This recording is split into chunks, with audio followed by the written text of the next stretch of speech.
section now where we will hear from Sydney Airport, Canberra Airport and Australian Airports Association. What we do know is Canberra Airport, because we've kicked off a little bit earlier, are on their way.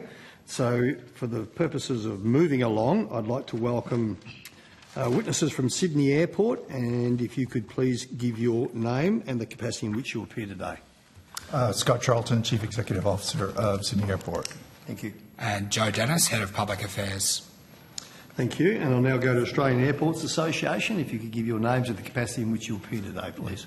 Morning, Chair. Simon Westaway. I'm the Chief Executive of the Australian Airports Association. Good morning. Natalie Hazelwood, Head of Policy and Advocacy of the Australian Airports Association. Tremendous. Thank you very much. And when the Canberra Airport people come in, I'll interrupt. I'll let you finish your sentence and then we'll do the same thing. So, Mr Charlton, I'll give you the opportunity. Do you wish to make a brief opening statement? Yes, please, Chair. Thank you. And thank you, Senators, for the opportunity to give evidence today. So Sydney Airport welcomes the first reforms to our slot regime in nearly 30 years. Former transport ministers, airlines, industry advocates and the travelling public all agree Sydney rules need updating. And I'd say just about everyone, as we heard earlier in the day in this room, has experienced a cancellation or delay out of Sydney. And what makes it worse is knowing that the current rules are contributing to these problems. The proposed reforms that are before the Senate or before the Parliament will limit delays and cancellations and improve performance across the entire national network. By allowing for a 2-hour recovery window, we'll see more people home to their families sooner, fewer missed appointments and less cancelled meetings. The recovery period will give airlines more flexibility and the confidence to retain their schedules, rather than proactively cancelling in anticipation of a disruption as we're actually seeing today in Sydney due to a weather event.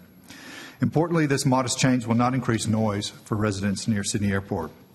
And as a result of enhanced transparency and compliance, the number of slots available to new entrants should increase. More competition will ultimately lead to more choice for passengers. And for the first time in nearly 30 years, we have the opportunity to demonstrate that sensible positive change is possible. We believe there is a unique and urgent window for Parliament to legislate these sensible reforms before the end of this year. If the moment passes, we risk it not being available for years to come. We note that some of the announced reforms will be fleshed out in the ensuing regulations, which we believe is appropriate, and building flexibility into the legislative framework is critical to allow for continuous improvements to respond to the dynamic nature of the aviation industry. And these reforms won't just benefit passengers flying in and out of Sydney, but everyone who needs to fly across Australia, and we urge the Parliament to facilitate this swift passage of the legislation.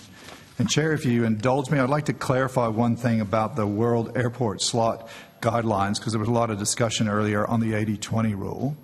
The 80-20 rule in most cases includes all events. In Australia, the 80-20 rule excludes weather-related events, which can be 2 to 3% of cancellations. So in effect, the Australian rule ends up being close to 75-25 rule. So again, we had recommended in our submission that weather and all events are included in the 80-20 rule. Thank you for that, Mr Charlton. I appreciate that. Mr Westaway, do you wish to make a brief opening statement? Yes, I will. Thanks, Senator. Good morning, Chair and Senators. Thank you for the opportunity to provide evidence today on behalf of the Australian Airports Association. The AAA, as we're known, represents over 340 airports across Australia, from major international hubs to regional aerodromes, as well as over 150 corporate members across the Australian aviation sector. The AAA is here to voice strong support for this bill. Its swift passage is in the national interest. It reinforces Australia's aviation industry and connecting families, communities, facilitating trade and supporting tourism. We note, however, the need for focused engagement around future regulations forthcoming that will follow this legislation if it's passed. Modernising the slot allocation system at Sydney Airport is an essential step to meet current consumer expectations and align with international standards. The existing demand system, whilst having previously served us well, is now over 30 years old. Urgent modernisation is required to support industry recovery and sustainable growth. We also strongly endorse the recovery period mechanism, designed to manage disruptions from major weather events and other unforeseen issues. Sydney Airport is the linchpin in Australia's aviation network. A major slowdown in operations at Sydney Airport can trigger a domino effect, impacting wider air operations across the greater eastern seaboard and Australia-wide, as seen last Friday, as an example. By minimising disruptions at Sydney Airport, this bill will reduce cascading flight delays and cancellations that affect airports nationwide, along with tens of thousands of flyers and large freight volumes in an adverse event.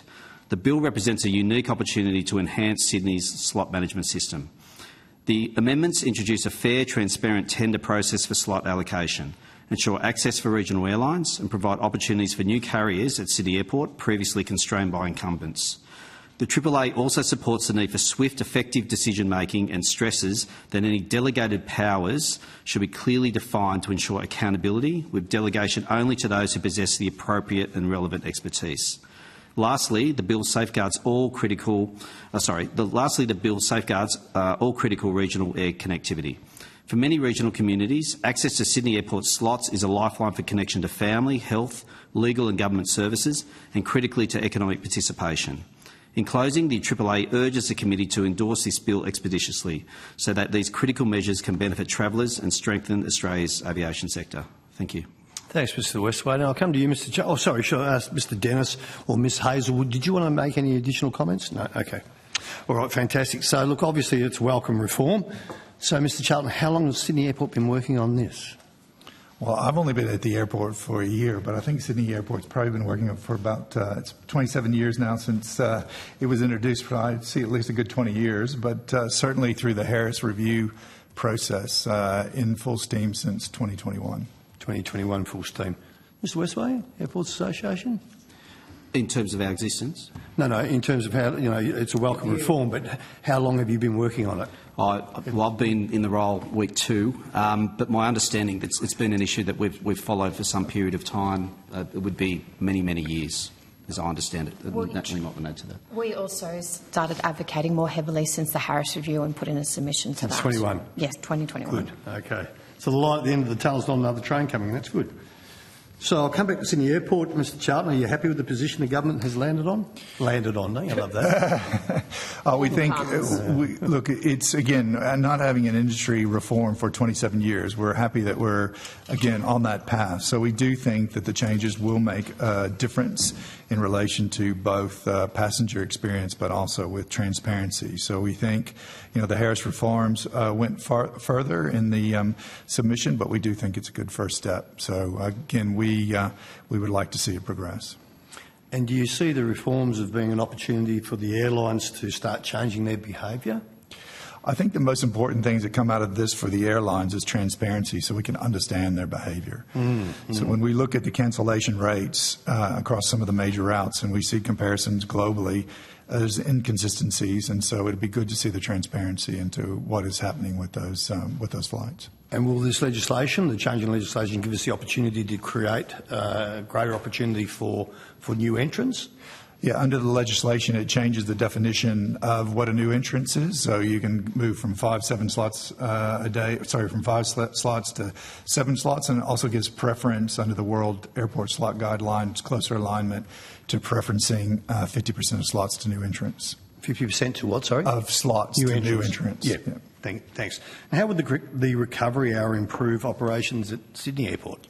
Significantly, for a couple of reasons. So one is actually on the day, and we're experiencing that now in Sydney. So to be able to, when there is delays or temporary delays, particularly because of weather or ground delay programs, to be able to plan to make up those movements for the 2 hours.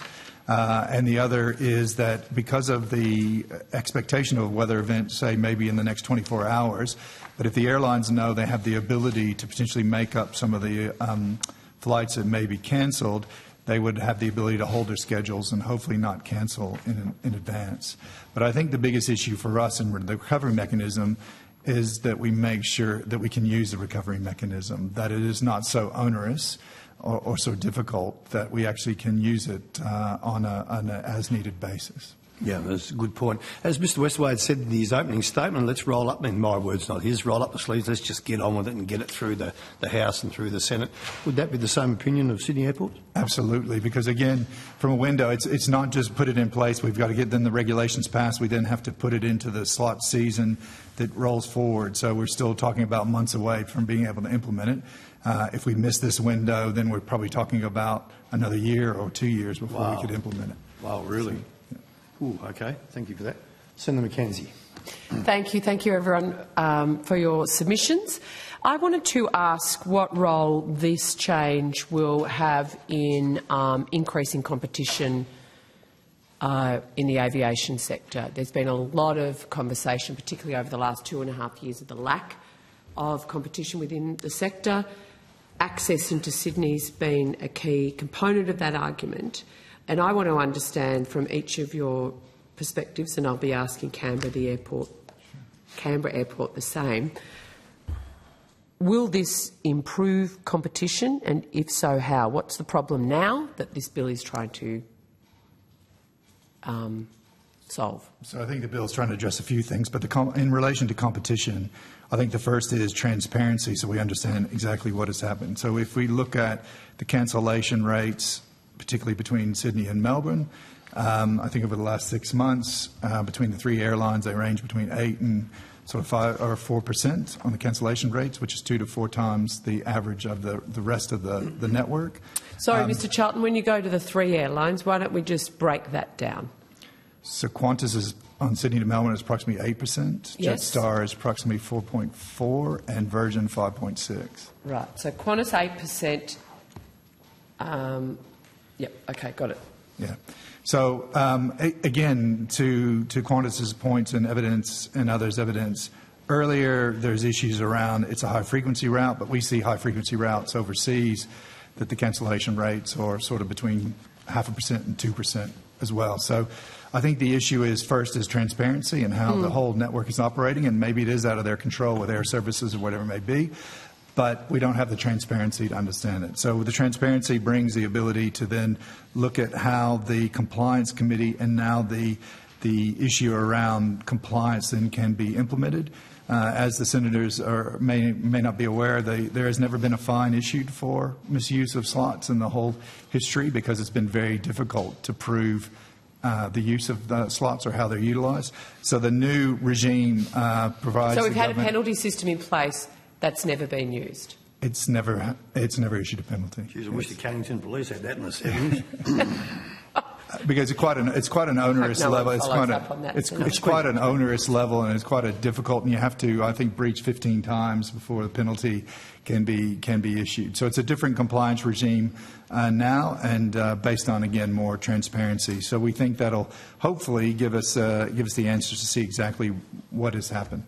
So it's only on the transparency that this will actually improve competition? Well, we think then the other thing is it's giving the slot coordinator more ability to try to realign slots during the peak times. So a lot of times we'll have orphan slots. So airlines may say, I want to fly, roughly around 8:20 for 5 days, and we might have orphan slots at 9 o'clock and an orphan slot at 8 o'clock, and so the airlines are then having to have a weird schedule. It allows the slot coordinator to go out there and try to align slots to give competition and make it easier for the parties to get slot that make it more competitive.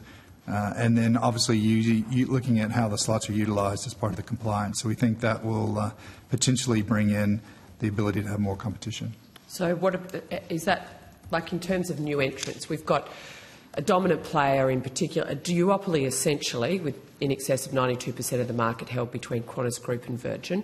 One of those players is in excess of 62% of the market, and all the evidence to this committee over a long period of time is that they use that to their advantage, as most major players do. Will this improve the ability for new entrants to be sustainable or not? We believe it will certainly help. So, we think if you wanted to fly a competitive sort of alternative, you're going to need probably 16 aircraft flying on the Golden Triangle, and you're probably going to need 30 or 40 slots during the peak time. 30 to 40 slots peak time into our busiest airport, Sydney? Yeah. Peak times. Peak times. So when Qantas comes along and says, oh, they got everything they applied for, or they never applied, or blah, blah, blah, or, as we had evidence earlier today, Qantas had 107 slots and Rex had 7 on the Golden in peak times. You need 30 to 40 slots into Sydney to actually be a going concern. Well, we're saying that to run a airline on sort of a 16 airlines into Brisbane and Melbourne and that Golden Triangle. Now, it's possible to get close to that slot. So Rex wasn't short of slots, but you need to get the alignment, you need to get the times right. So that's one of the things the slot coordinator, hopefully through this regulation, will be able to help manage that process. Thank you. Canberra Airport's just joined us, Chair. So before I Yes, go I didn't want to break your stride, Senator McKenzie, so thanks, I will do that now. And I now welcome representatives from Canberra Airport. And gentlemen, if you could give us your name and the capacity in which you appear today. Stephen Byron, CEO of Canberra Airport. Michael Thompson, Head of Aviation, Canberra Airport. Thank you very much. And do you wish to make a brief opening statement, Mr Byron or Mr Thompson? I think if you're in the swing of questions, we're comfortable with that. You're a bit softly spoken, sorry. Happy not to make a statement as you're underway. Okay, thanks very much. Senator McKenzie. So my question stands, obviously, to airports more generally. The same question: what role will this bill play in increasing competition across the sector? More broadly, particularly to muscle up against the gorilla in the room. That's a really good. Sorry, the sky. The gorilla in the sky. Absolutely. It's a very good question, Senator. And words like transparency can roll off the mouth, but it actually is really important, because if you're looking at trying to develop say a third airline or a fourth airline in this country, and we clearly have density of route to be able to do this, particularly on the triangle, you've got to have that transparency in terms of seeing what's available on the table currently and into the future, or the forward future, around creating a decent flight schedule, if that's what you're choosing to do as your business model. I lived this years ago. I've worked for regional airlines. I've worked in the domestic sector as well, obviously now on the airport side. But the reality is, if you don't have that transparency or better understanding of what the slots offer, particularly during the peaks, so they can build a competitive schedule and best have good aircraft utilisation across the day, if that's where you're going to dedicate that asset, the reality is you won't have that access to be able to build that business plan. So it's not for the airports to develop the business model for prospective airlines, but that's the reality of the system, and we need better transparency in our slot management system, which has worked effectively in many respects, but as the evidence continues to show, we need to have a more transparent arrangement, and we need to encourage competition, because competition is good for consumers and it's good for the betterment of our country, which has been proven in many sectors across many years. Because we're seeing the lack of competition meaning higher airfares and drops in service. Can't find your bag, doesn't arrive in the same place you do, cancellations and delays going in the wrong direction. Mr Byron, Canberra Airport seems to be on the end of the cancellation and delay trifecta, shall we say, and you bear more burden than most, I think, particularly with the amount of significant business traffic that you enjoy. Do you want to tell the committee how you believe the impact of this bill will be on cancellation and delays, on improving access into Sydney for those travelling to and from Canberra? Yeah, I think the most important improvement is the recovery period and the opportunity to be able to fly additional aircraft after significant disruption events. And that is the period where cancellations are worst, and that is the period where we've seen Canberra to Sydney flights prioritised for cancellation. And one of the reasons that arises is that Qantas in particular flies a high frequency of flights. So, for example, in the afternoon, Canberra to Sydney, it has a 4:10 flight, has one at 4:35, 25 minutes later, has one at 5 to 5, 20 minutes later, and then it has a fourth flight at 5:10. So everyone's home by 6.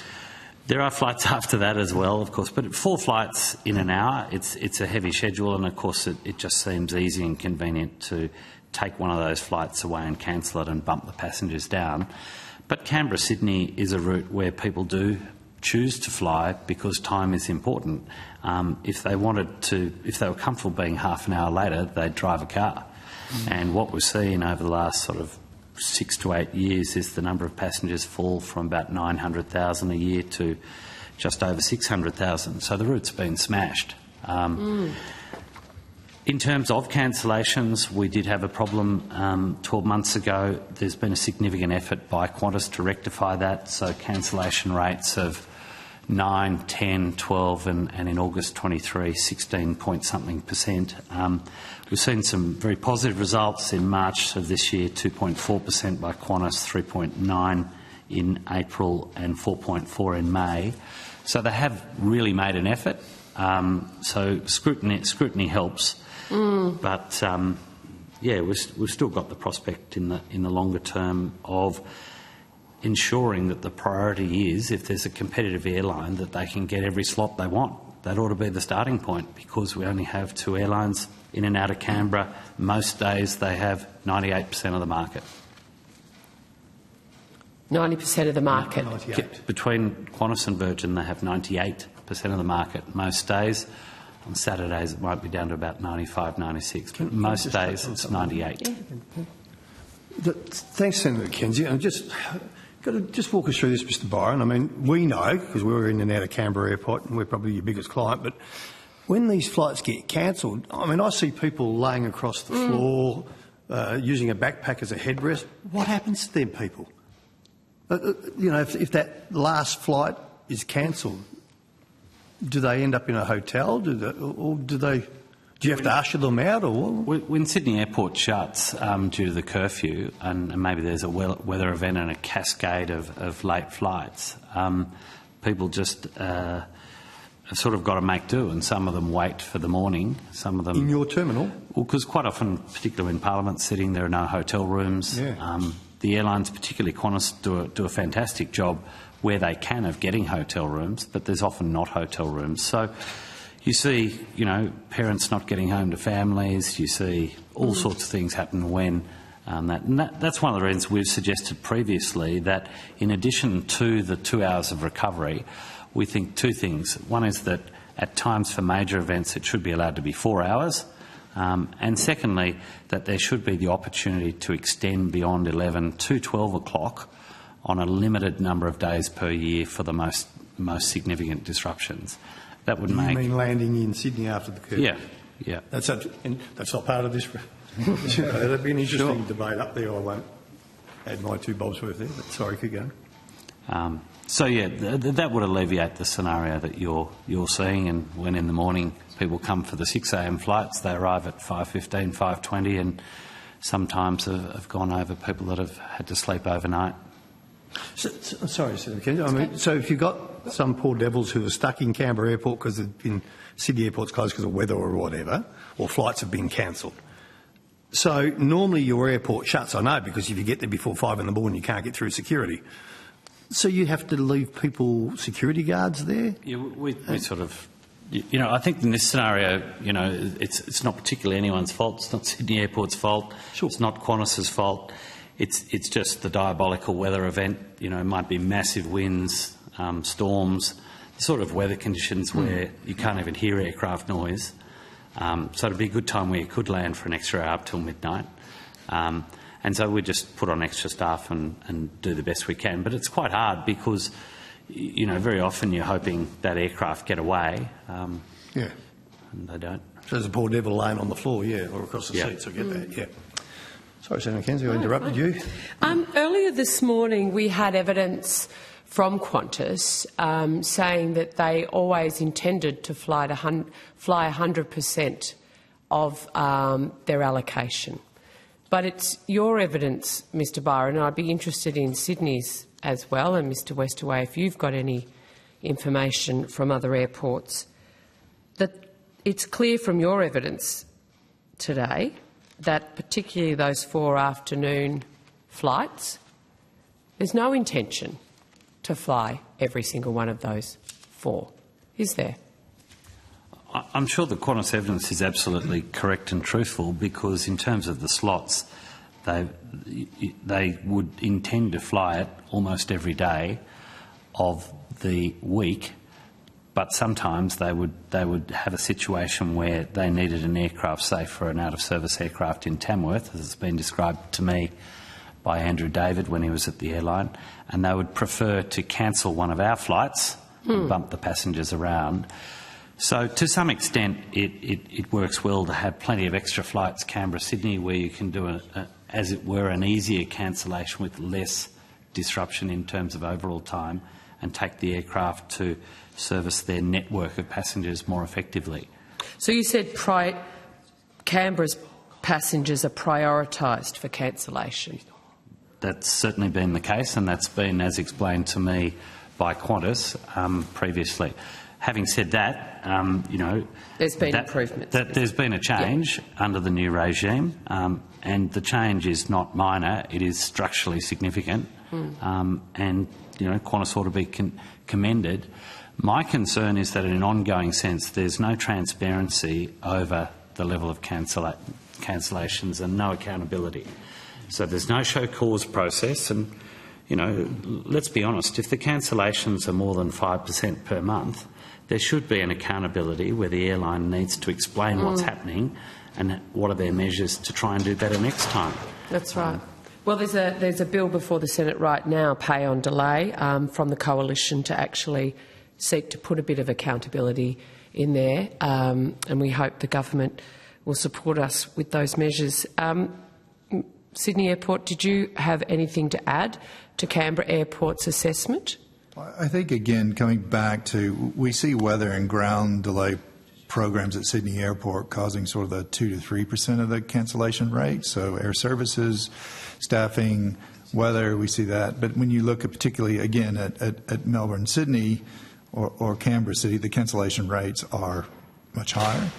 Now, that may be they're managing their aircraft, they're managing their network, but if that's built into their schedule, using the slots, their business model, using the slots to help manage their network, which is their right to do. But the answer is we don't know, because we don't have the transparency, to Stephen's point, of why they're cancelling. And so I think when we start with what's actually happening, then we can determine where we need to go to best optimise the not just Sydney Airport, but the whole East Coast network.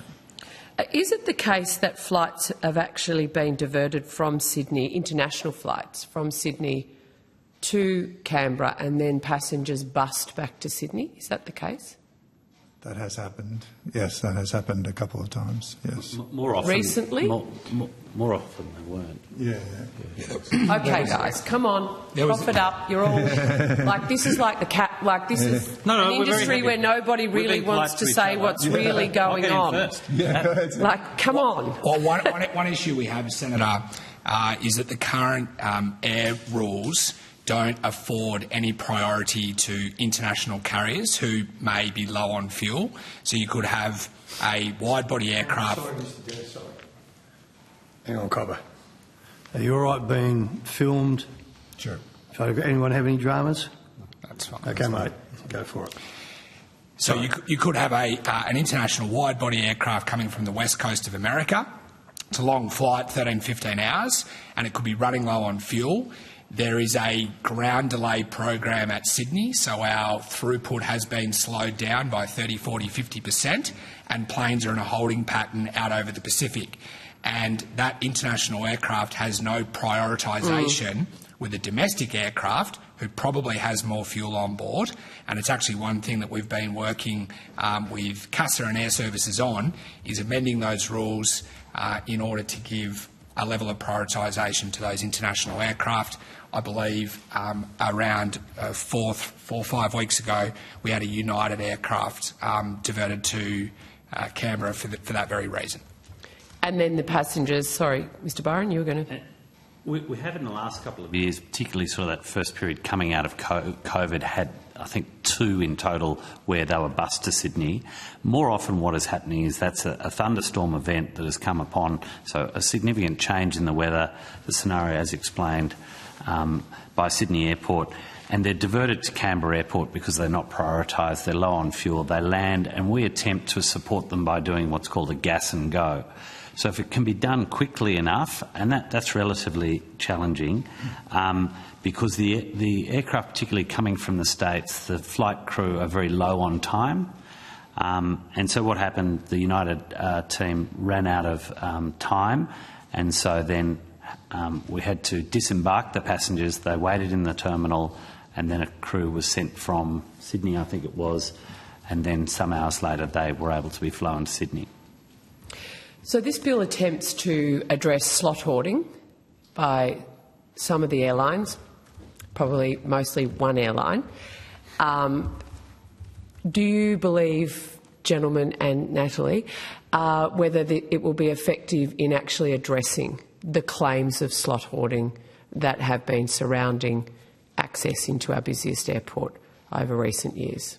I'm happy to jump in there, Senator. I think the reality is this bill will drive greater transparency. If you open the hood, we've got a chance to have a look, and transparency with some penalty components to it for behaviours which aren't becoming of the rules is the best way to drive better outcomes. Everyone's been operating within the rules. That's been the problem. But there hasn't been the transparency. There's not enough transparency around that. It is a competitive market. Appreciating the market share consolidations of the major couple of carriers. The reality is it can be a very competitive market. It can be made even more competitively. And the reason it can be, there's a depth of passenger. Like, we're talking 120 million passenger movements now a year. It's going to skip along come 2030, which is not that far away, probably above 200 million passenger movements if you combine domestic, regional, international customers coming in and out. So by its own nature, there has to be a level of competitive activity to have that sort of throughput. The reality is, what we want to see is Sydney is it's the heart and the veins of the broader network. They've got to be allowed to have this airport run this better. That's really what we're calling for. And the recent cancellation rates, they have improved, admittedly, but as of last year, as we know, I mean, on Sydney, Melbourne, 8.4% for Qantas, 11.3% for Jetstar, Virgin was 9%, even though the historic long-term cancellation rates at Sydney are around about 2.3%.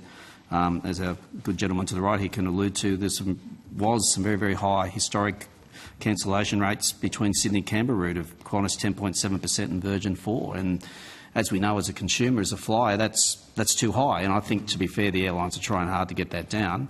But let's put all the levers and pull them in the right direction so that we can ensure that the historic long-term cancellation rates, weather events and other events aside, can allow us to run a better functioning aviation network, because we're going to need to, because the customer volumes are going to continue to grow. I think the comment I'd make is that the whole culture of grandfathering is about protecting existing operators against competition. Now, that may work reasonably well where you've got 3 or 5 airlines operating on routes. Internationally, most routes the size of Sydney, Melbourne would have 5 operators independent of each other operating. They really? But they would, absolutely, no question about it. But where we have only 2 airlines domestically, we can't entrench, and we ought not in the future entrench grandfathering. The number one principle, and this does away with any debate about slot hoarding, is there's no point in slot hoarding if a new entrant who has up to 15% of the domestic market gets any slot any time they like. The number one objective in terms of slot allocation ought to be the priority goes to the domestic entrant. And my view is that until you change that, you won't have any capital raised for this challenge of running a new domestic airline in the country. Be clear that it is not just Qantas that run very high frequency schedules in and out of Sydney Airport and have, over a period of 6 to 10 years, moved to smaller aircraft and larger frequencies.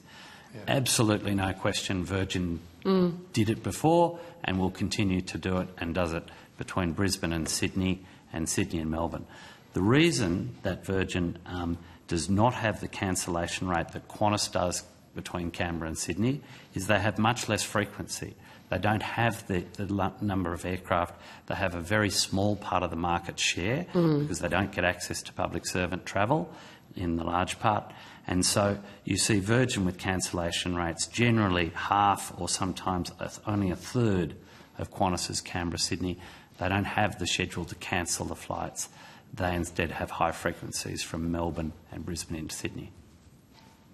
And I might add, in terms of slot rules, as well as getting rid of grandfathering in favour of a domestic new entrant, you need to at some point be serious and move to a 90-10 rule, while ever the 2 domestic airlines control more than 75% of the market. Sydney Airport, do you have any comments to make? Because there's been some quite clear evidence thus far about the lack of competition in and out of Sydney domestically. I think the evidence, I mean, for us, it's, again, transparency and compliance to understand the reasons why. This legislation does put more stead on new entrants. It does allow the slot coordinator to move things around. You could always do more, but one thing we wouldn't want to do is delay some reform into Sydney Airport. And there's more that could be done, obviously, to align more with the World Airport Slot Guidelines and some of the other performance criteria. But the most important thing would be to have the information so we know exactly what is happening, and this legislation would allow that. So I think our biggest issue is let's start the reform process, and it may bring out other evidence that suggests things need to change in the future. The airline before us, in both their written and public evidence, have complained about the penalties being raised. We had evidence earlier that despite having a penalty regime in place in the existing system, no one had ever been subjected to receiving a penalty. So can I get the airport's perspective on having quite a rigorous, robust penalty system, and is this enough, as outlined in this in the bill? Yeah, I think one of the things is, again, with the Compliance Committee, until recently the Compliance Committee hadn't met for 5 years. Sorry, say that again, please. The Compliance Committee had not met for 5 years until recently. Just for those following along at home, what's the Compliance Committee's job? So effectively looks at how the slots are being used and if they're being misused or being abused. And one of the issues... So the Compliance Committee hasn't met for 5 years, and until recently. Because Qantas very happily saying this morning, we don't slot hard, we're not misusing our allocations, etc. No one can put their finger on the data. It's all a bit opaque and vague. The Australian travelling public knows something's not right. The evidence from Mr Byron in particular goes to the last 6 to 8 years. Something's not right on particular routes. So the body charged with oversighting the misuse of the system hasn't been meeting until recently. That might explain it. Yeah, because we, again, going back to the way the compliance and the fees and the fines were set up, the burden of proof was so difficult to prove that it was basically my understanding there was legal advice it would be very difficult to take the airlines to task around the compliance. But I think on top of that, Senator, the Compliance Committee terms of reference were so narrow that they effectively weren't really able to look at misuse of slots and whether airlines were holding on to too many slots. They really, under the legislation, were only able to look at whether an airline purposefully flew late or purposefully flew without a slot. So if you could rock up to a Senate inquiry and say we intended to fly at that particular time, or we intended to fly all of our schedule on time, but it just didn't work out. Every second day we had to collapse the 4:25 into the 5:10. That wouldn't be subject to examination. Correct, and there was no, my understanding, there was no compulsion to require the airlines to deliver information on exactly what the cancellation was, which under the new legislation, the minister would have the ability to compulsory get the information. Sorry, Mr Dennis, I cut you off. Did you have something to say? No, that was it. Thanks. Senator, I was just going to quickly add to that. Civil penalties really will help maintain a more efficient slot allocation system. Now, we've got to start somewhere. We've got to start this journey. That's why we're urging this to proceed forward. Sydney Airport is just a critical piece of national infrastructure. We all know this. That's why it's important to try to keep this going. And if there's future review around how it works, fantastic. But we've got to kick this. The ball's got to be kicked into play. But just a clarification, because I know the regional gentleman that spoke earlier, it's not because an aircraft is out of service. That would be a legitimate reason. It's not because there's a problem with crew. I mean, those are all legitimate reasons. But if you can't explain the reason, then that's another. That's right. That's another fact. Yeah. Well, you've subject Canberra to another cancellation. Senator Mackenzie, can I just follow on there if I can, please? I'm really... So how long... This question goes to all of you. How long have we known, or eyebrows have been raised about issues with slot hoarding at Sydney Airport? This is not a gotcha. I've got the first I've heard about this committee. Senator, I think in the early 2010s, when the Qantas Group and Virgin were going head-to-head, and Virgin expanded its operations, lent into the business market, put on many more flights between Sydney and Melbourne, Sydney and Brisbane, we saw a bit of a competitive race going on. And our data would say that sort of from 2013-14 through to 2019, pre-COVID, we saw a very dramatic increase in Sydney-Melbourne flights, and around 2017-2018, an equally steep rise in cancellations. And that data would tend to suggest that the airlines may have been holding on to more slots than they actually need. So it was, to answer your question, it was effectively through the 2010s. Does anyone else want to add anything there? I think it's a very fair assessment of what's happened, and that's a reaction. The market changes, it is market dynamics.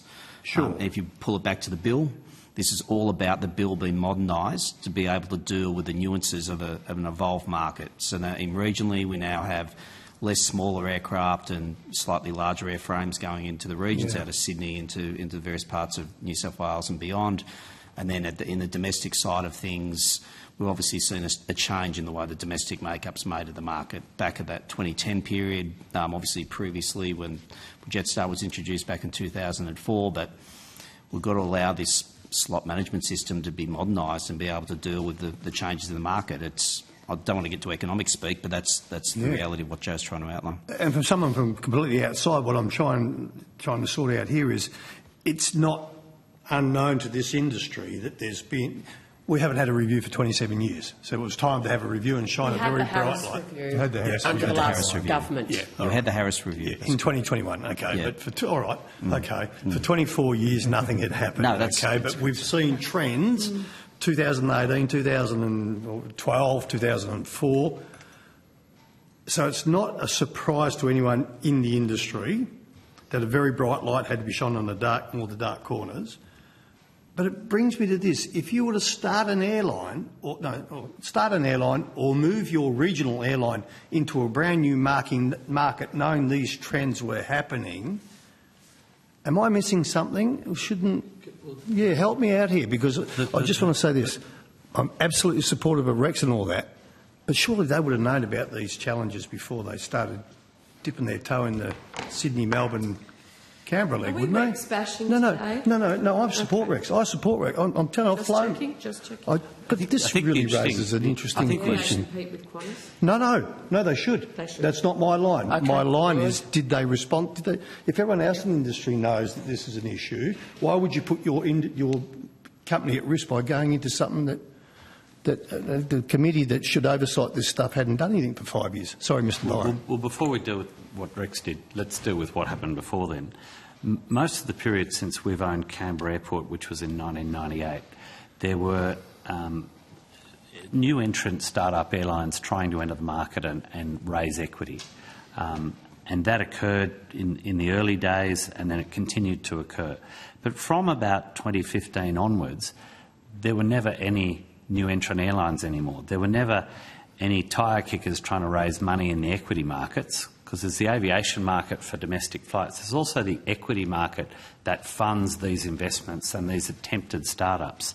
And basically everyone gave up, in my view, substantially because of the inability to get access to Sydney Airport. Now, when you think about the two airlines that more recently entered the market and have not been successful, Rex did it in the breakup of COVID and the breakup of Virgin going into administration, saw an opportunity for cheap aircraft and started.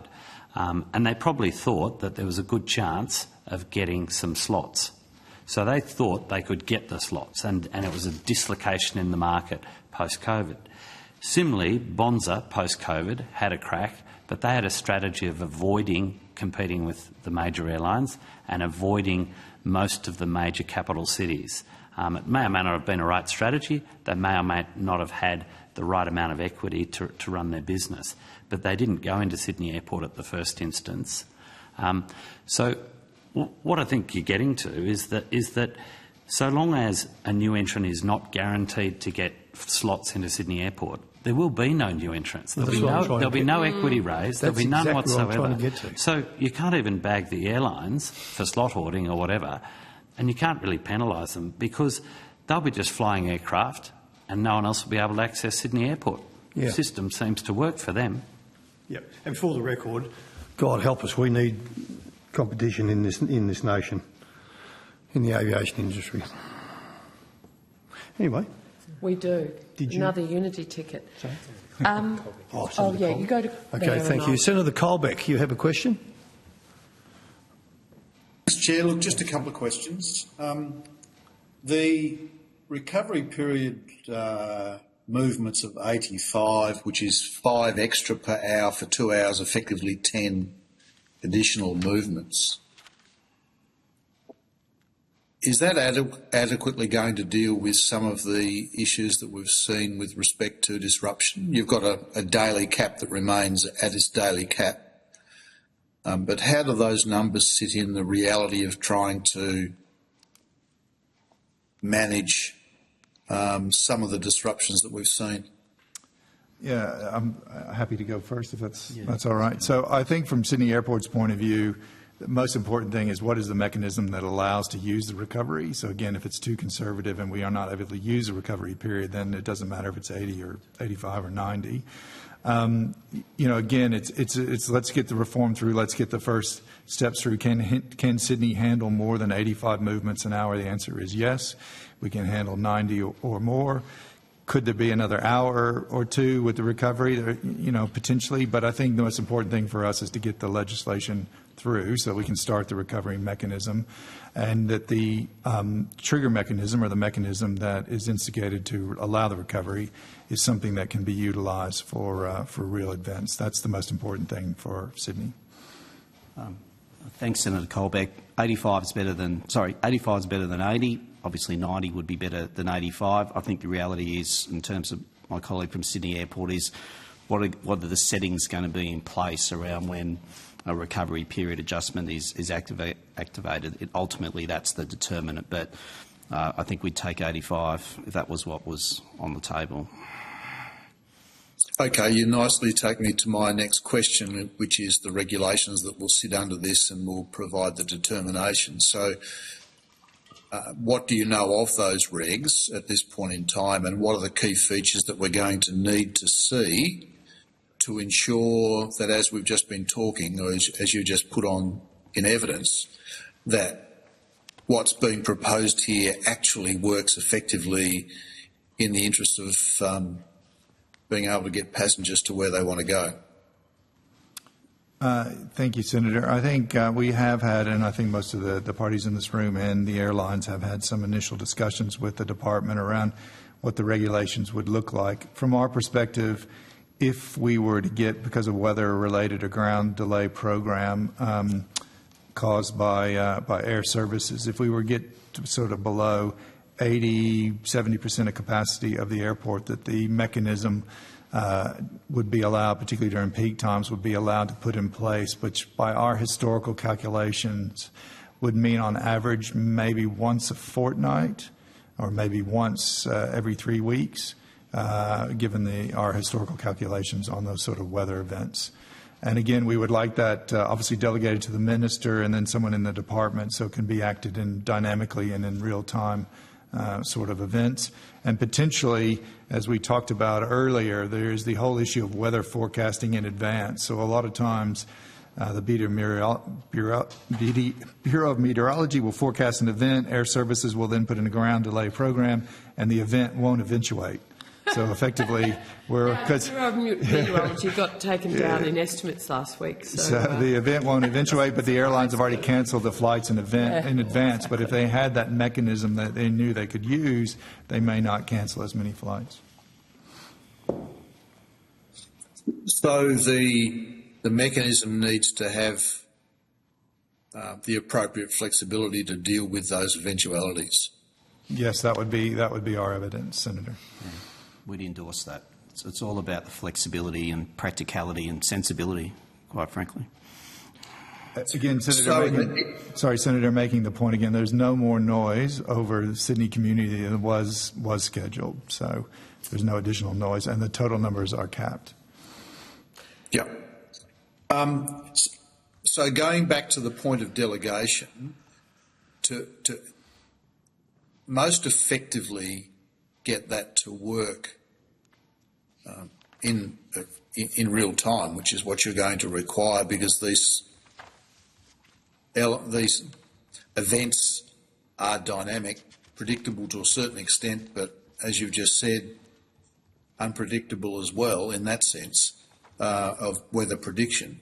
Where is the most effective point of delegation? I mean, it sits with the Minister, but where is the most effective point of delegation to ensure that you're getting the most effective and flexible way of actually operating the system in an operational sense?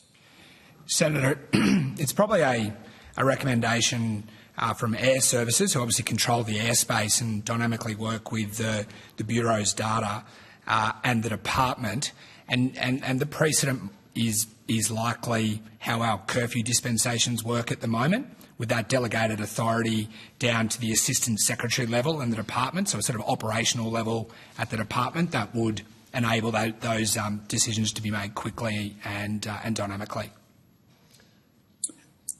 So in the sense of allocation of those additional spots, if decisions made become available 5 slots per hour, is there a process that needs to be considered in how or who those spots are allocated to? Yes, how do you make that determination? So you've got, is it based on, say, the frequency of the schedules that sit, or how do you actually make the allocation of those make-up spots in a fair and balanced way? Yeah, thank you, Senator. It's usually a discussion at the time between the slot coordinator, Air Services, and the various airlines on where they're sitting and their different schedules. And it's usually a collaborative approach with the airlines to work that out. So are you seeing that being reflected in your conversations in the development of the regulations? Yes, Senator. It's common practice when we have to work out during these weather events or when we have to slow down the airport for the airlines, Air Services to work together to sort of fairly allocate the schedules. And we see that sort of process continuing through the regulations. Okay. Thanks, Chair. Thanks, Senator Colbeck. Senator McKenzie, you done? Yes, I've just got the ACCC's just released their report, which says that airfares have gone up 95% and airlines are making more money per customer since the failure of Rex has gone into administration. We've got the ACCC later on this afternoon, so we'll be obviously having questions for them then. Doesn't this make clear the desperate lack of competition's impact on not only your operations as airports, but on the people this system is supposed to serve, which isn't superannuation shareholders, it's actually travelling customers across the system? I'd just like the airport's perspective on the change that we've seen since one of the competitors to both Qantas and Virgin has gone into administration recently. What have you seen across the system, Mr Westaway? I think we need to see a more competitive market, Senator, and that requires a number of different dynamics to come together. And I think Mr Byron put it really well around how the market has evolved in the past decade around a greater concentration. I think whatever levers, I used that word before, whatever levers that can be pulled to help stimulate greater levels of competition you would hopefully have a cause and effect that. Of course, but that also goes directly against your earlier evidence where you thought it was competitive enough at the moment. Mr Byron, the data says that Canberra Gold Coast has gone up 171% since. Is that the case? I haven't seen the report and I'm not aware of that. All right. Have you had any feedback? How's the Rex going into administration impacted Canberrans using your airport and travelling around the country? Have they had to pay more? Rex only operated one service a day between Canberra and Melbourne. Yep. And they flew at a time, and Jetstar flew very close to that time as well. We know that when Rex entered the markets, the airfares went down considerably, and that's been in a previous ACCC report. We don't have the data on what's occurred since that time. Maybe I'll have some questions for you on notice, given that report's just come out. Canberra-Melbourne apparently went up 54%. Try flying to Perth. It's a cost of living crisis. I just wanted to actually go to noise increases and community concerns, where one of the community groups is joining the committee later on. Mr Charlton, what engagement, how are you planning to address community concerns around any potential noise increases? Yeah, so I think there was, from the Harris Review, there was stakeholder management. Then through the department, I think they've done over 100 hours of different targeted working groups. We obviously have the SACF meetings on a regular basis to look at the community impacts of noise around Sydney Airport. As we said, the change to the recovery mechanism of 85 movements for 2 hours will not increase the forecast noise of the airport, because we're still capped at a number of movements per day, and as well as we're not, and the legislation doesn't suggest that we move that recovery mechanism inside any of the, or outside any of the curfew periods. So the curfews will continue to apply. So we don't expect any more noise outcomes than would have been planned for the community, but we'll continue to engage with them to manage noise. Separately, Senator, at some other committee, we'd love to talk to you about things we'd like to do around noise, continuous descent, working closer with air services. We're incentivizing quieter aircraft, doing all the things we can to manage a better outcome for the community, but probably not for this committee. No, that's another inquiry we've got going. Yep. Okay, just one last one before I let you go, Mr Byron. In your opening statement, I think it was, when you talked about, no, you didn't do an opening statement, but you mentioned you've seen Canberra Airport has seen traffic numbers go from passenger movements from 900,000 down to 600,000. Was that just on the Canberra-Sydney leg? Yeah, that's correct. That's on the Canberra-Sydney leg. Wow. Yeah. What about other legs? They're all increasing, same or? Yeah, they're all back to COVID or better than COVID. So it's really the Canberra-Sydney leg. We have a lot of competition there from the road. The airfare in a couple of days' time, one way, is $747. The bus fares, $32. I think the point on the prices is important to make is that with Rex collapsing, the report is saying that airfares have gone up. It's really important that the public understands that the airports have a fixed per passenger charge that is fixed for the long term. Through COVID it was fixed, and each airport, ours certainly for us, but all the others, have a fixed annual charge per passenger. And when the airfares go up, the airports do not get 10 cents more. And one of the key things for airports is that because we have a per passenger charge, we're interested in more passengers flying. Our interests are absolutely aligned to the customer, to the traveller.